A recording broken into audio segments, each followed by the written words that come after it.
Well, good morning, boys and girls. There's a song, isn't there? I don't remember how it goes, but we're all in our places with bright, shiny faces. If you know how that goes, don't tell me. But and Jan, thank you for praying for all of our prayer concerns. But I just want to thank you personally for your prayers for me. I never take this lightly. It's kind of an awesome thing to purport to stand up and speak for God. That makes me nervous. It's always made me nervous. I've done it for decades, but it never gets easier. And my prayer whenever I come here is always pretty much the same. Lord, if it's through me or if it's in spite of me, may your name be glorified. May people hear you. That's why I'm here. Not so that you'd hear me, but so that somehow, maybe through me, or if necessary, in spite of me, you'll hear God speaking to you today. That's kind of why I'm here. Well, gang, listen, if you get the impression from what you heard me say last week that I like Barnabas, well, that's only because I do. I really do. Seriously, you got to admire a guy who starts out as a regular Joe, and remember, that actually was his name, Joseph, a guy who starts out as a plain old Joe, but who's later given a new name because his given name just doesn't seem to fit him anymore. His original name just doesn't describe who he is anymore. You got to like a guy like that. In fact, what's not to like about a man who's such an encouraging kind of guy that people will start calling him Barnabas, which means son of encouragement? What's not to like about a guy who's generous to his church? What's not to like about a guy who, as the respected Christian leader he is, goes wherever he's sent, a true itinerant, really, organizing and overseeing new churches? And really, what's not to like about a guy who takes a brand new Christian under his wing, a rookie Christian, really, with a terrible reputation, and with so many rough edges that a lot of us would dismiss him in a heartbeat as a hopeless cause?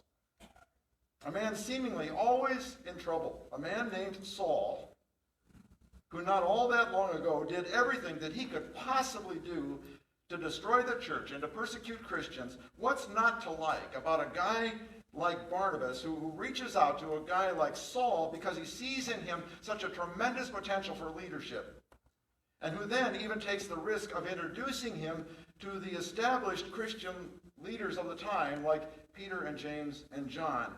Folks, I'll be honest with you, not that I was dishonest with you before, but especially honest with you now, when I say that I didn't know all that much about Barnabas until I started reading about him this past summer. I really didn't. All I knew was that he was one of Paul's companions, maybe the first of Paul's companions, maybe the best of Paul's companions, but not much more than that. And I guess that I hope that you've learned about Barnabas what I've learned about Barnabas so far in this study, and that's that there are just a whole lot of things worth admiring about that particular man. Like I say, if you've got the impression that I like Barnabas, it's because I do.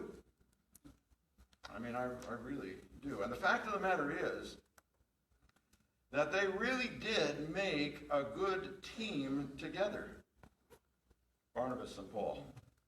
And for quite a while, they had a pretty good run. Like I said last week, Barnabas was really the leader, at least in the beginning. He was the known one, the reputable one. Paul was known too, of course, but among Christians, he was more infamous than famous, at least in the beginning. If Paul had any kind of reputation at all, it was a bad one. So early on, Barnabas took the lead. He had to take the lead, and it worked. They got along fine. They were a good team. They had their moments, of course. There was the time, for example, We talked about it a couple of weeks ago when Paul got upset with Barnabas because Paul felt that Barnabas had sided with Peter, you remember, on the whole Judaizing thing. Peter, you'll recall, was fine with people becoming Christians without becoming Jews first, at least in the beginning he was, until that hardliner James, that stick-in-the-mud James, sent some of his people to Antioch, where they caught Peter red-handed eating and fellowshipping with Gentile Christians. Christians who had not become Jews first. Christians who had not thought that it was important for them to follow all the Jewish laws, which then caused Peter, you remember this, to knuckle under, to give in, to back down. And Barnabas along with him. I mean, the deal was that Barnabas was Paul's partner. But he disagreed with Paul over this issue. He took Peter's side. And that really bothered Paul. Look again at Galatians chapter 2, verse 13, where Paul tells us exactly how he felt about it. The other Jews joined Peter in this hypocrisy, so that even Barnabas was led astray. Paul wasn't too happy with Barnabas right about that. He thought that Barnabas had more or less betrayed him. So yeah, they had their moments. Fact is, they had to learn to get along, Paul and Barnabas. And it wasn't always easy for either one of them. For one thing, Barnabas had to learn little by little that Paul was really the better speaker than he was. Paul was a better speaker, and that for the sake of the mission, Barnabas, had to give over to Paul most of the preaching duties. When they started out, it was clearly Barnabas and Paul. But gradually, because Paul did most of the speaking, or at least partly because of that, it became Paul and Barnabas. And that couldn't have been very easy. Very easy at all for Barnabas. Like I said, they had to learn to get along.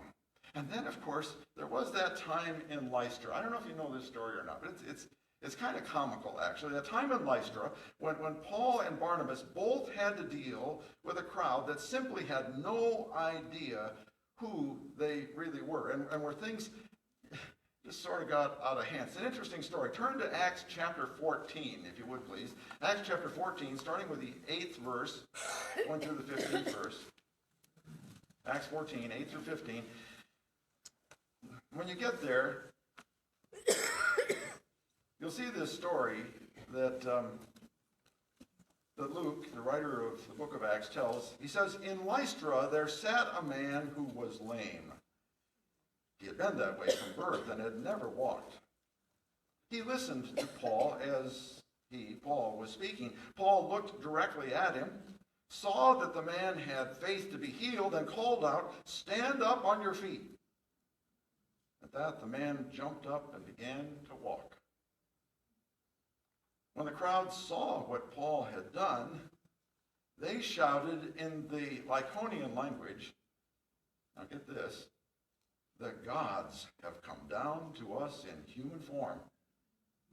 Barnabas they called Zeus, and Paul they called Hermes because he was the chief speaker.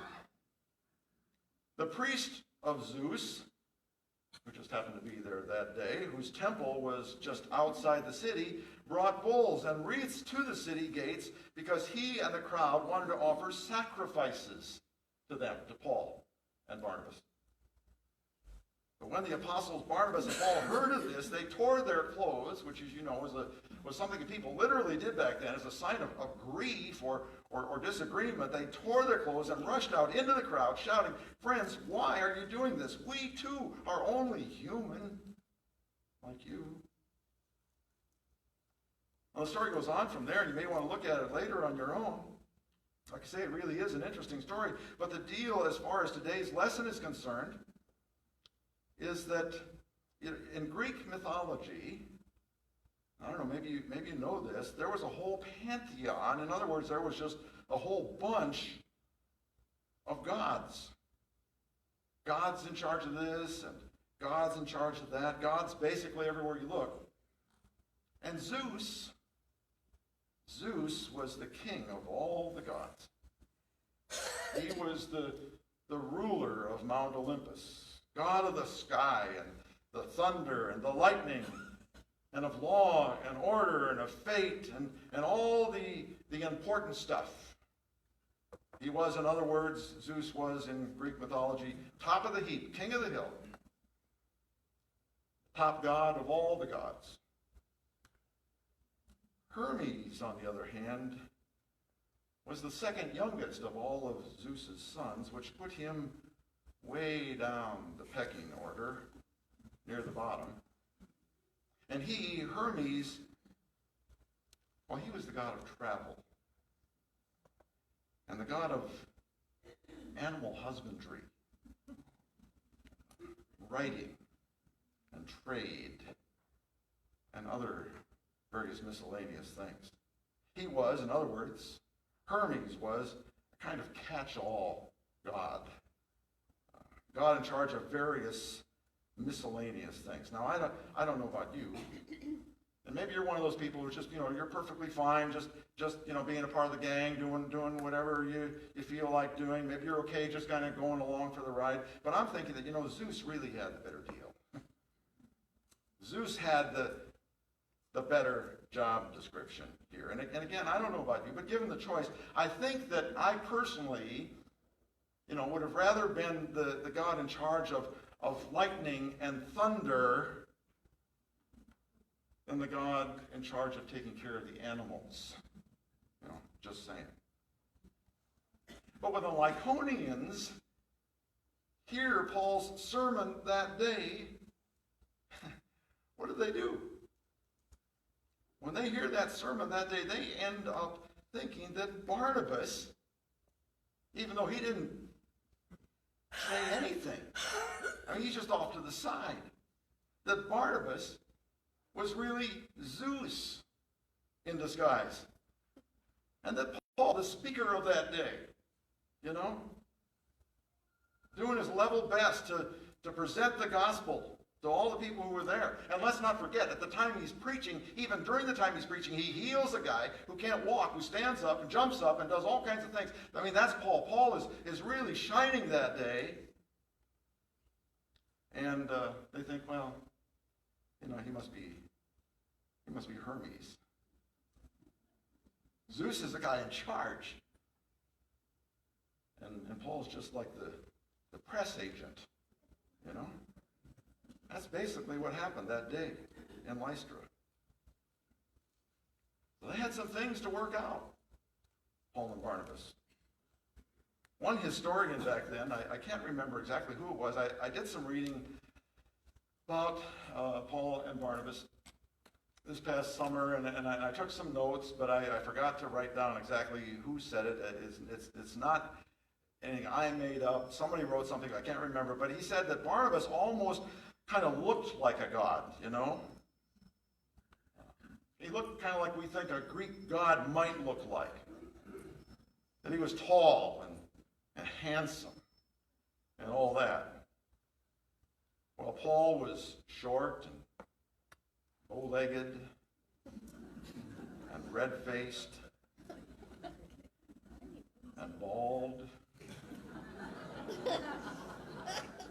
Not that there's anything unattractive about that.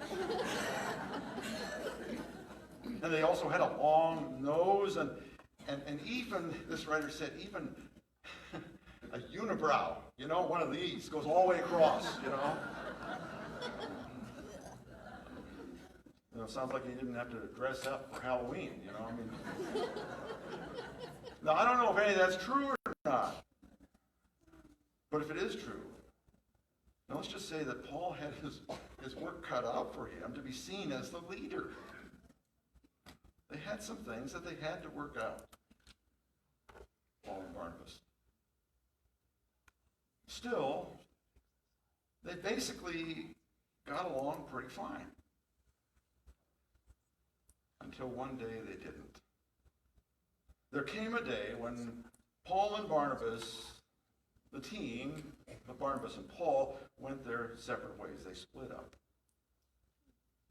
for good. Paul went one way, and Barnabas went the other way.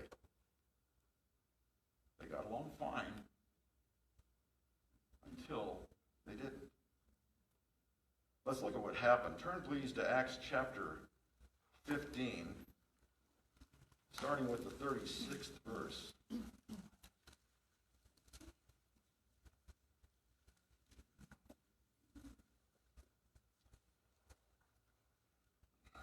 Sometime later, Paul said to Barnabas, "Let's go back and visit the believers in all the towns where we preached the word of the Lord."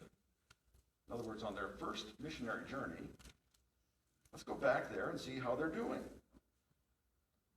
Well, Barnabas wanted to take John, also called Mark, with them. But Paul did not think it was wise to take him because he, John Mark, had deserted them in Pamphylia and had not continued with them in the work. And they had such a sharp disagreement that they parted company. So Barnabas took Mark, John Mark, sailed for Cyprus. But Paul chose Silas and left, commended by the believers to the grace of the Lord. He went through Syria and Cilicia, strengthening the churches. And that right there, friends, barely more than halfway through the book of Acts, that is the last time, the very last time, that Luke says anything at all about Barnabas. In fact, as far as Luke is concerned, Barnabas pretty much just drops off the face of the earth. The book of Acts is pretty much literally closed at that point when it comes to Barnabas. And it all happened because of a man that Christians down through the centuries have traditionally called John Mark. Although interestingly enough, the Bible itself never actually refers to this man as John Mark. In the verses we just read, for example, Luke refers to him as John, also called Mark. So just to summarize where we are here, just to make sure we're all on the same page, we're talking here about a man named Saul who became Paul, and a man named Joseph who became Barnabas, and who got along just fine until they had a disagreement over a man whom the Bible sometimes calls John, even though there were a lot of Johns back then, and whom the Bible also sometimes calls Mark in order to distinguish him from all the other Johns, but whom the Bible never even once calls John Mark, even though we, to make things easy on ourselves, we call him John Mark. So that's the deal. There'll be a test on this later on. All you need to know for now, folks, is that Paul and Barnabas split up over a man whom Christians down through the centuries have called John Mark. And the deal is, and I'm not going to say very much about John Mark today. He's on the docket for next week.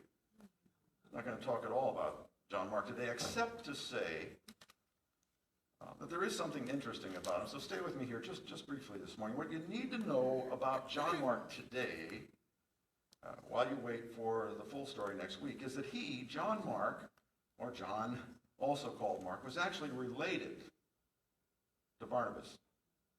Turn please to Colossians. Paul's letter to the Colossians, 4th chapter. Specifically, turn to Colossians chapter 4, verses 10 and 11, where you'll find these words of Paul. "My fellow prisoner Aristarchus sends you his greetings, as does Mark, the cousin of Barnabas." And then in parentheses, at least in my version of the Bible, New International Version, Paul says, "You have received instructions about him," about John Mark. "If he comes to you, welcome him." So gang, the deal is that John Mark is a cousin of Barnabas.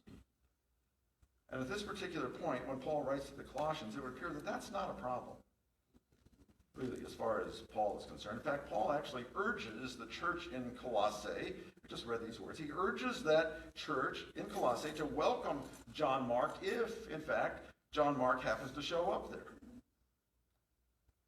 Now, of course, you've got to remember that Paul's letter to the Colossians, like all of Paul's letters, was written before the book of Acts was written. So it's entirely possible.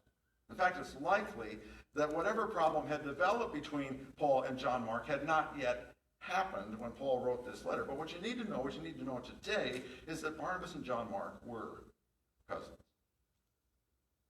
And so the speculation is, and it's really just that, the speculation is that Barnabas may have looked a little more kindly on John Mark than Paul did because, well, John Mark was kin, right? But you also need to consider, also to some degree, the kind of man Barnabas was, as opposed to the kind of man Paul was. See, friends, Barnabas, as his new name suggested, was an encourager. That means that he invested in people's lives. He cared for people. He was a generous man, not just with his money, but also with his time. It was in his nature, Barnabas's nature, to sort of adopt people. People who showed some potential for doing great things, but who then needed a little extra help, or maybe a little refinement, or maybe some guidance along the way in order to realize that potential. And of course, Paul himself was probably the best example of that. But the thing is that Barnabas had a soft heart. He was the kind of guy, Barnabas was, who could overlook the faults in other people in order to gradually, little by little, mold them and shape them into the kind of leaders that God wanted them to be. Barnabas really was an encourager. Paul, on the other hand, after Barnabas had helped to shape Paul into the leader that he turned out to be, Paul was all about the mission. Get the job done. All about the task at hand. It wasn't as if he didn't care for people, but Paul, he just didn't have much tolerance for anybody who didn't care as much as he did about the mission. He wanted things done. And he wanted them done, not now, but yesterday.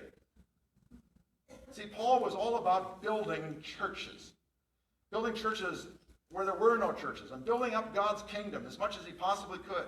And if you didn't want to work as hard as Paul did to do that, well then, as far as Paul was concerned, maybe you should find something else to do. Paul was all about the mission. So the thing is that Barnabas and Paul, in a number of ways, were about as different as night and day. And that worked for a while. In fact, they were in some ways the ideal team, Barnabas and Paul. Barnabas was the people person. Paul was the mission person. Barnabas was patient enough to help people along the way. Paul was eager and zealous about building God's church as fast as he could. Barnabas was soft-hearted. Paul was hard-headed. Barnabas took his time to let things and to let people develop on their own. Paul felt that there was no time to waste. Barnabas was a people-oriented manager. Paul was a task-oriented visionary. Now, it may not have been exactly that simple or that cut and dried, but I hope you get the picture. What one man lacked in that team, the other man had. Where one man was weak, the other man was strong. What one man couldn't do, the other man could do. They were, Barnabas and Paul, in some ways, maybe even in many ways perhaps, the ideal team. It worked for a while. But when Paul and Barnabas were gearing up for their second missionary journey, which in large part was just to kind of go back to where they had been on their first missionary journey in order to see how the churches that they had established were doing, when they were putting together their team for that second missionary journey to do exactly that, Paul, who was all about the effectiveness of the mission, he remembered how John Mark had suddenly left the team on their first missionary journey for some reason. Luke doesn't tell us why, but John Mark left the team on that first missionary journey. Maybe he'd gotten sick. Maybe he had some sort of emergency to attend to back home. We don't know. What we do know is that Paul, when he thought back on it, he didn't like it. I mean, not one bit. In fact, as far as Paul was concerned, Luke was exactly right when he wrote in Acts that John Mark had deserted them in Pamphylia. And the bottom line was that Paul just couldn't find it in him to take a chance on John Mark again. He remembered how John Mark had suddenly, without explanation as far as we know, suddenly left the first missionary team.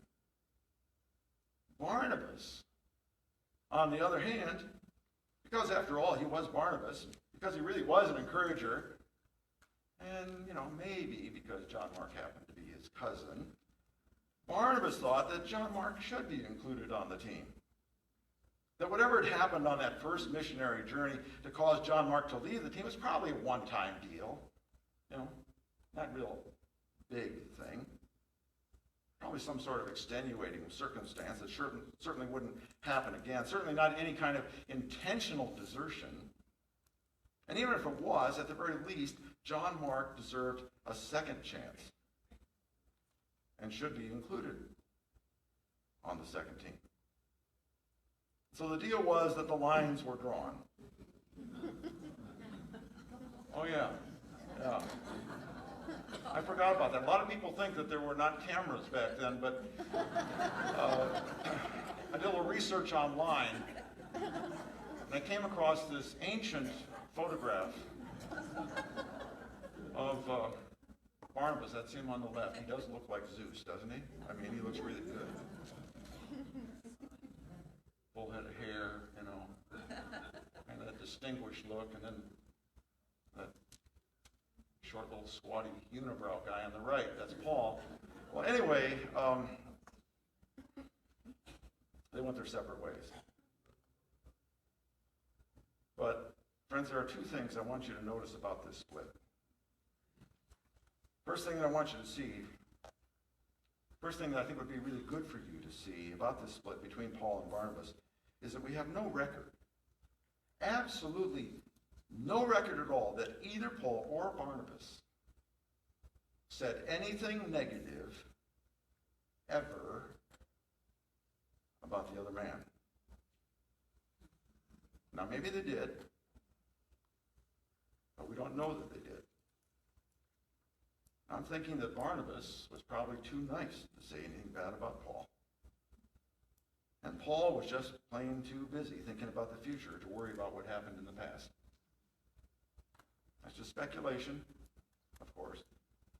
But the fact is that there is absolutely no record of Paul or Barnabas holding a grudge against the other man. And the second thing that you need to know, and folks, this is really important, what you need to know is that the mission of building the church was not weakened by this split, but actually strengthened by it. It might have been weakened. The mission might have been damaged, greatly damaged, if Paul or Barnabas, either one or both of them, had chosen to make a big deal out of it, or if they told lies or spread rumors about each other. But the fact of the matter is that they both took the high road. And because they did, not one team, but two teams went out to grow the church and to evangelize the world. Barnabas did take John Mark. And Paul took a man named Silas. We'll talk about him in a couple of weeks. But the thing is that the mission of the church was not weakened by this parting of the ways, but actually strengthened by it. I guess if I have a main point to make this morning out of all that I have said, I have an application, I guess it would be that the differences of opinion, even what God called a sharp disagreement, do not necessarily have to be contentious or divisive, but can, in fact, if they are handled well and respectfully, can actually be a good thing. You know, divisions are never, ever really very comfortable, but they don't have to be divisive.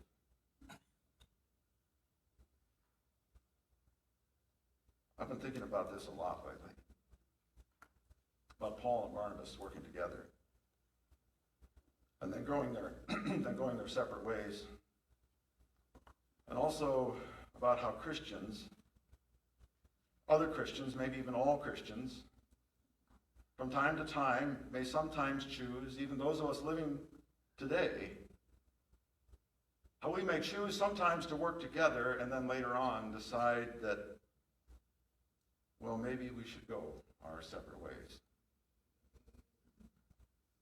Actually, that's a hot issue that is affecting me deeply right now at a very personal level. I'll spare you the details because they don't apply to anybody else here, but the gist of it is that this past May 24th,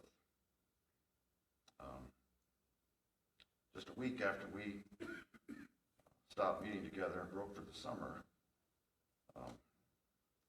I became a fully credentialed and certified pastor of this church.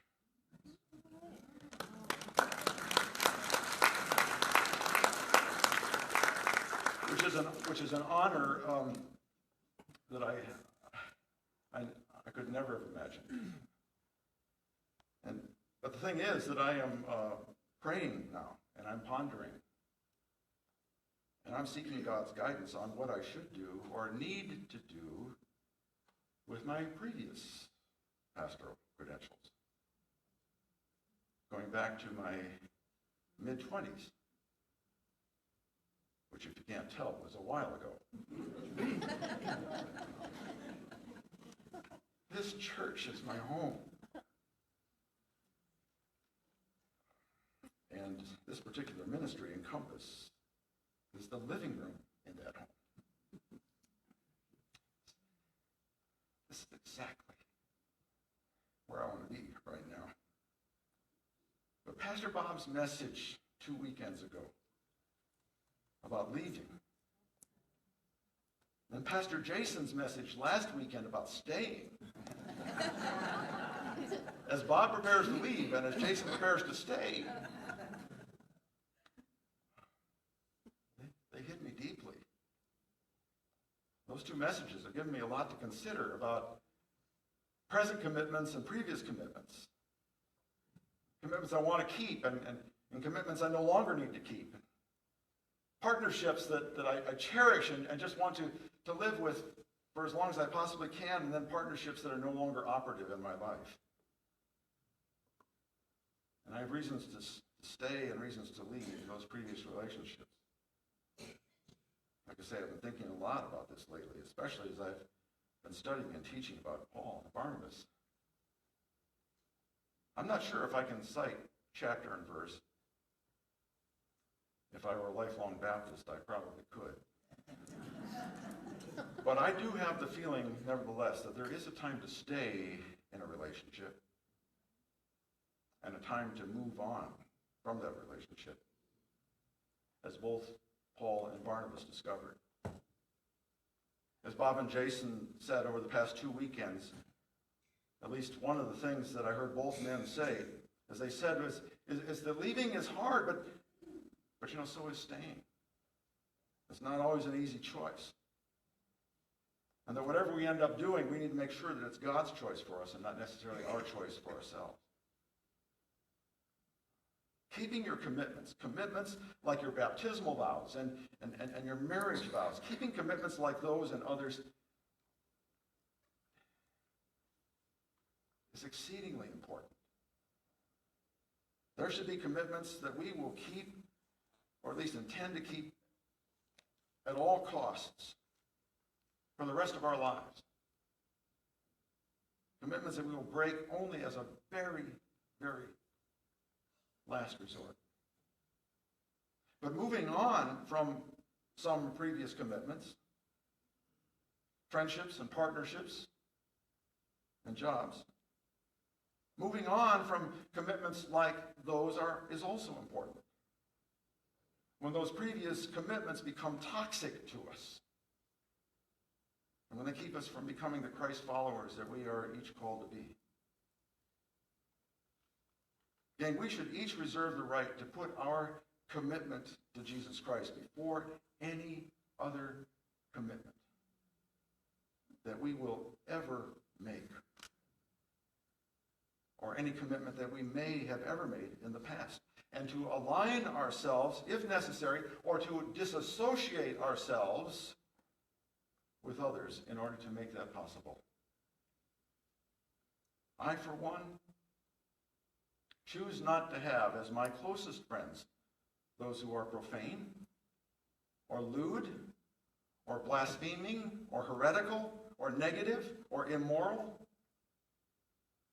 or who in any way pull me away from my primary commitment to Jesus Christ.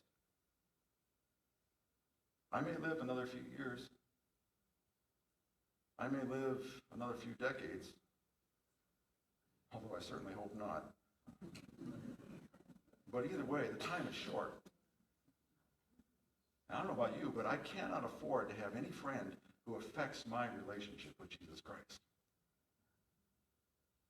A person can still be an acquaintance, that's fine, or a neighbor, or a golf partner. I always need more of those. Or a person with whom I need to do business, or even one more crazy relative, although I do have enough of those. But he or she cannot be my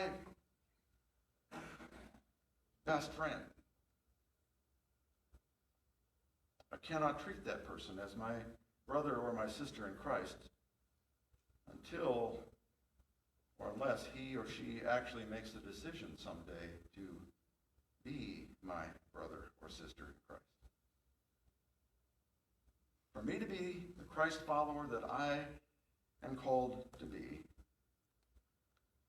I'm speaking from a personal perspective, but I suspect it may apply to you as well.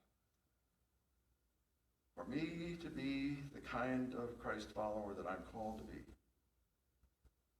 I sometimes need to seek out new traveling partners. And I must sometimes, I need to say, without cursing them, without speaking ill of them, I may need to say farewell to some old traveling partners. There is a time to stay and a time to leave. Bob and Jason have told us that in the last couple of weeks. So has Paul.